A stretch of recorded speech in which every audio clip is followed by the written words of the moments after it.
What's up GDTV, Dubbar here, and I'm bringing you a Rome Total War online commentary battle. Today this is a 15k battle, CWB rules, set on the Pripyat Marshes map. I play as the Julii Romans, and my opponent, what's his name, Tim Ramen O'War, plays as the SPQR Romans. So I'll quickly go over my army. I'll put the accurate unit or army compositions up on screen for you guys. I have 1 Praetorian Cavalry, 2 Roman Cavalry. My infantry consists of 1 legionary first cohort. Then I have 5 legionary cohorts and 2 auxiliary units. I also have a Hastati in the front lines and 3 Velites. And to the far right of my flank I have 1 cavalry auxiliary. Now my opponent, I'll just call him Tim. He has 1 Roman armoured general, 2 Praetorian cavalry and a cavalry auxiliary. Now his archers consist of 4 Roman archers.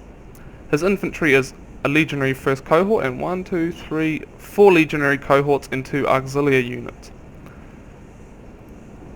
So I thought he was actually going to go for some urban cohorts, but when I saw his army I was like, sweet. Now to go over my formation, this formation is basically to maximize the peeler volleys that will happen. First of all, I've got a Principe unit in the front lines, and that's to absorb most of the peeler, and then behind I have some Velites, and they'll be absorbing my opponent's peeler damage as well, and they also be throwing some back. And since the first 2 lines of my army are a meat shield, the remaining of my infantry can throw peeler overhead, and the only way to counter this is to either split your army in 2 and go around each flank, or send your whole army around one flank, but you have to get real close to be able to do that. So straight away he sends his cavalry all the way over here, and they are basically chasing off my all these cavalry auxiliary here. They were just meant to be a distraction, really, nothing major. So straight away, as you can see, he's fallen for my formation really, and these guys are going to act as the meat shield while the peeler volleys start flying overhead, and this formation is good to maximize peeler damage. But I'll notice very shortly that these 2 units here won't off their peeler. These ones over here will, so I'm going to move some of my units further into the lines ahead. And the reason I do this formation, as I explained before, is to maximize peeler, but also as it can act as a good reserve formation. So if my units in the front are getting decimated, I can move my reserve units in and flank around the sides at the same time. So my opponent starts sending his cavalry on his flank, onto his right flank, and I'll notice this shortly, and I'm going to take advantage once I send my infantry. I commit 2 units here to engage the units here. I'm still letting these guys fight off because I want to tire his units out over here before engaging with my fresh units.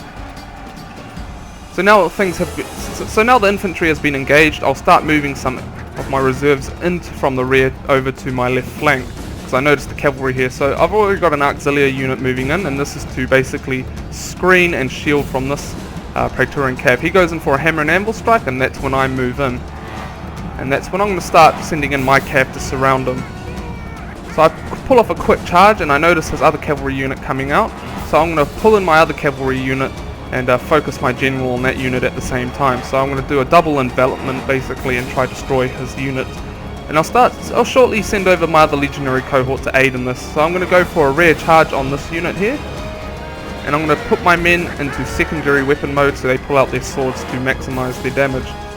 His auxiliary over here have already broken, so I've broken through the center, and that means I've got, I think that's 2 units there free to engage.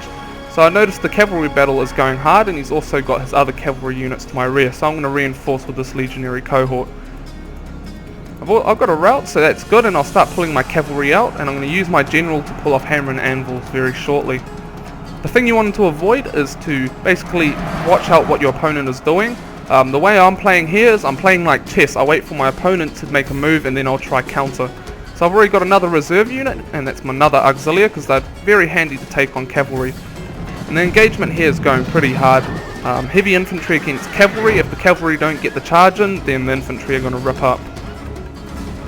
So I've got my general coming around, and I'm going to start pulling off hammer and anvils. My first hammer and anvil will basically fail, but then I'm going to pull out and do another hammer and anvil and get a rout. So this charge here fails, and he charges in with his other cav unit, and I'm going to basically pull out and charge in over here and try to get a rout. So here comes the other charge, and it's pretty slow, but it works. I'm doing a mousetrap maneuver now, and that's when I pull my cavalry through my lines, and that's basically to pull his cavalry in, and I'm basically manipulating the pathfinding. And I'm going to charge in again, try draw him in, and then I'm going to pull out and try swing around the flank for a hammer and anvil. But luckily his general gets killed while engaging my auxilia here. And now it's all really, the only thing for me to do now is to surround the two flanks. So I'm sending another unit of legionaries over. I'm not minding the missile fire coming in because I know my cavalry can deal with them, so I'm going to chase them off with a few cavalry units very shortly, supporting with some infantry at the same time. So yeah, basically I'd say my infantry was, I didn't really look at the unit upgrades on the infantry, but I knew mine were superior and I had more numbers, so I basically took that in as my advantage. I saw his cavalry, that he had Praetorians, and I was like, oh shit, so I wanted to support with infantry to be able to take them out.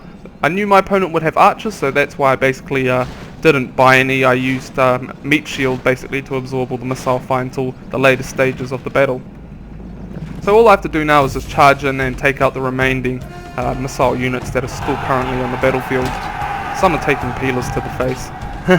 But my opponent's he was using flaming arrow mode, but me outnumbering him, it's not really a good move unless they are all in a giant blob. But since it was a line, he was still hitting his men, since flaming arrow mode is highly well, it's not as accurate as having regular missiles flying in, and they would also do more damage. He's still flaming my infantry, but it's nothing not too major. I've got my auxilia over there, my cavalry auxilia coming in to take out this unit. I'll just record the charge for you guys, and there we go. These guys will fight them for about 20 seconds while I'm still chasing off some other units. I've got my auxilia engaged over here with some archers. Got their little puny daggers out. But I come in with a cavalry charge and finish it off. So while this was happening, he still had a unit hidden around here somewhere, but I didn't know till later on, until after the battle was basically over. After I kill this unit, I'll just speed things up. He routs one of my Roman cav. I'll just record this charge for a second. But yeah, basically you'll see me running around in the forest and stuff, trying to locate the last remaining unit, because I noticed all his units were routing, and I was like, wait a minute, why isn't the battle ended? Shouldn't it end and say I've won? And then I was like, he's got a unit hidden somewhere. So it was around here somewhere, and I'll start sending my cav around, and then after about 2 minutes I'm like, screw this. So I basically message him and say, I can't be bothered locating your hidden unit, can you just admit defeat? And he replied kindly and said okay, and then there we go. So this was a good game. I hope you enjoyed it. I enjoyed it because it's a change from urban cohorts and elite unit spam armies. I never use elite units. I'll on occasion use Praetorian cavalry, but that's only usually when I'm facing another Roman faction, just because I predict that there's going to be urban or Praetorian cohorts and Praetorian cavalry. I like to mix and match my armies, and basically I like it because it's a different challenge. It's a challenge to use weaker units to try and get a win. So I deployed 1,227 men, had 1,087 kills, and had 652 men remaining, while Tim Ramano War deployed 1,223 men, had 668 kills and 123 men remaining. So I hope you guys enjoyed this video. Thumbs up, leave a comment below, subscribe to GDTV if you haven't already, and take a look at my page if you got the time. So sweet as, and I'll catch you guys later.